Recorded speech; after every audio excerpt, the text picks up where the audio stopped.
You're listening to the Republic Broadcasting Network, because you can handle the truth. Okay, folks, welcome back for the second hour of the Officer Jack McLamb program. We're going to try to get Stephen on the line here.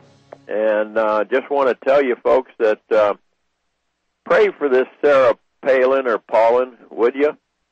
Pray for her. She's a true Christian, and she's going in there and compromising her principles, all of her principles.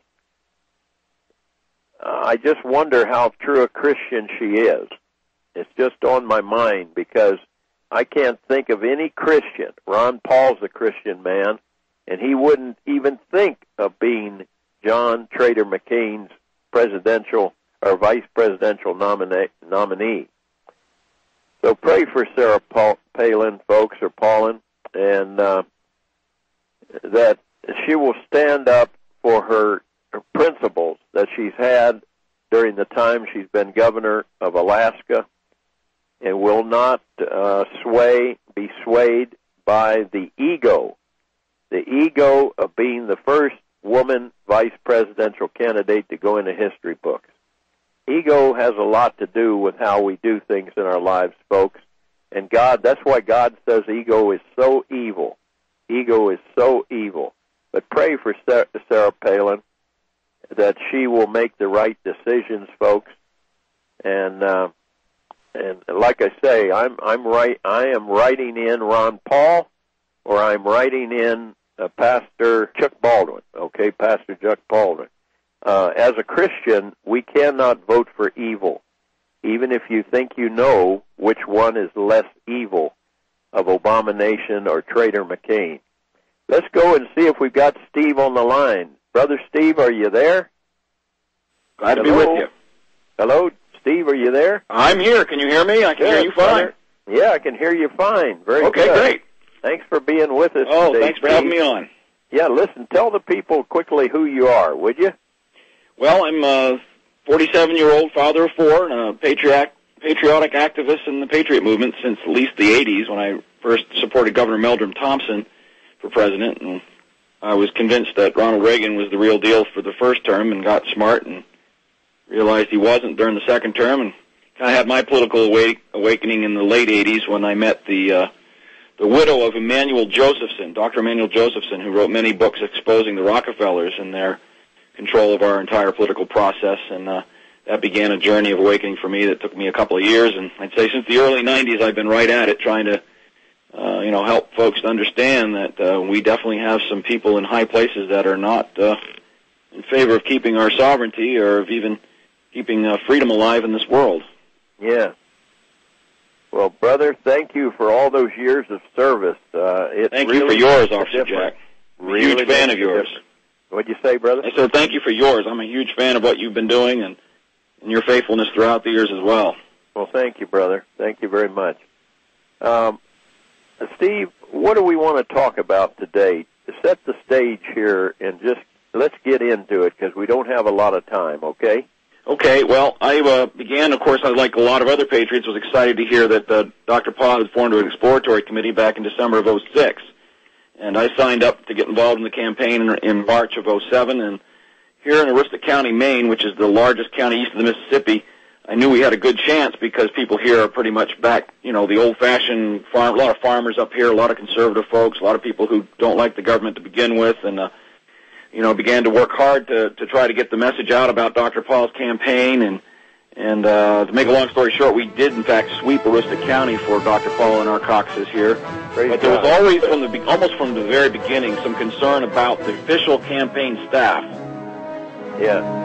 Okay, we'll be right back with you, Steve. Hold on to that thought. We'll be right back after these important messages. Folks, we're coming back here on the Officer Jack McLamb program on the Great Republic Broadcasting Network, and we've got a great patriot on the line with us, Steve Martin. Steve, continue on with your thoughts there, brother. Well, thank you, Officer Jack. Time is so short. If you don't mind, I'd like to just rattle off some points real quickly, and then we can talk about in detail which of those you feel your listeners would most like want to hear about. Okay, let's do it.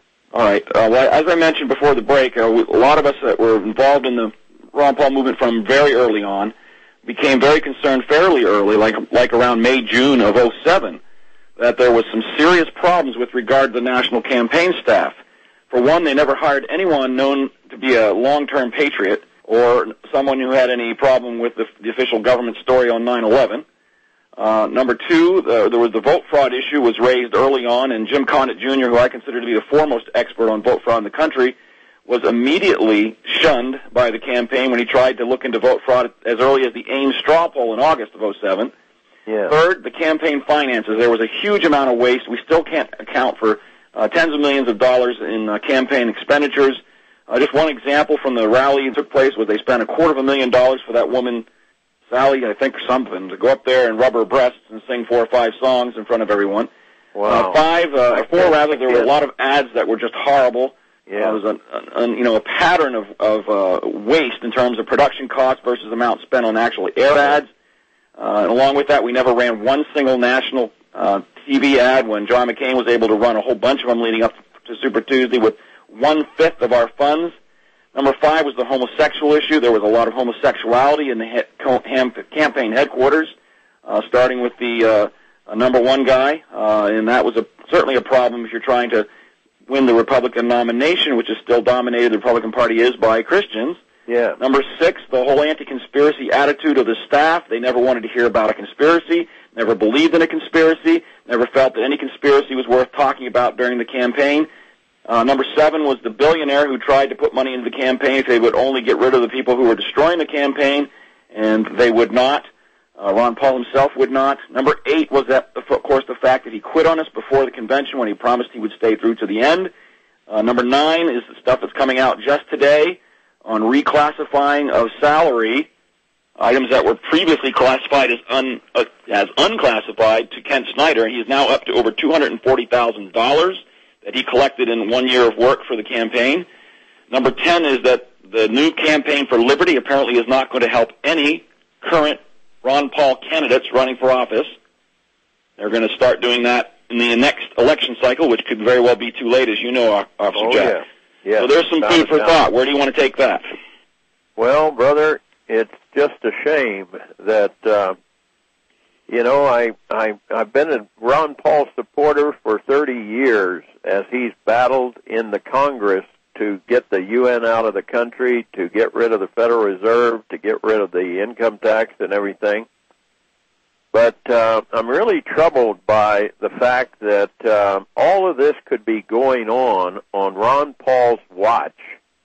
He's got a guy he was with for 10 years, this hardcore homosexual that died of AIDS, and the campaign said he died of a heart attack, and Ron Paul got up and praised him and praised him and praised him, and then all the neocons that he had packed on his staff that seemed to be sabotaging the program, and Ron Paul doesn't know any of this. I mean, how naive would Ron Paul have to be, Brother Steve, not to know all of this is going on? And now something up to $20 million is missing from the campaign funds that people donated? Well, you would have to be incredibly naive, but to give him the benefit of the doubt, there is a possibility that he just is that naive. And talking to people very close to Ron Paul who've known him personally for many years, they claim that he just does not have the radar, if you will, for infiltrators or even homosexuals. He doesn't know how to find those people on his own. Doesn't seem to pay a lot of attention to that. He seems very focused on speaking a message and letting everything else be handled by underlings. And of course, if you hire your top underling is no good, then the rest of that staff is likely to be no good as well. Because he would hire the rest of the staff. That's right. Yeah. Well, so we started with a problem that just ballooned out of control.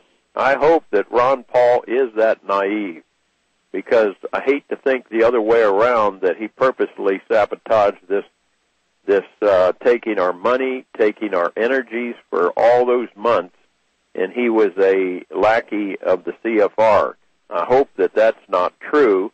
I don't think that's true, And so I'm going to give him the benefit of the doubt that he's just so naive that he allowed all this to happen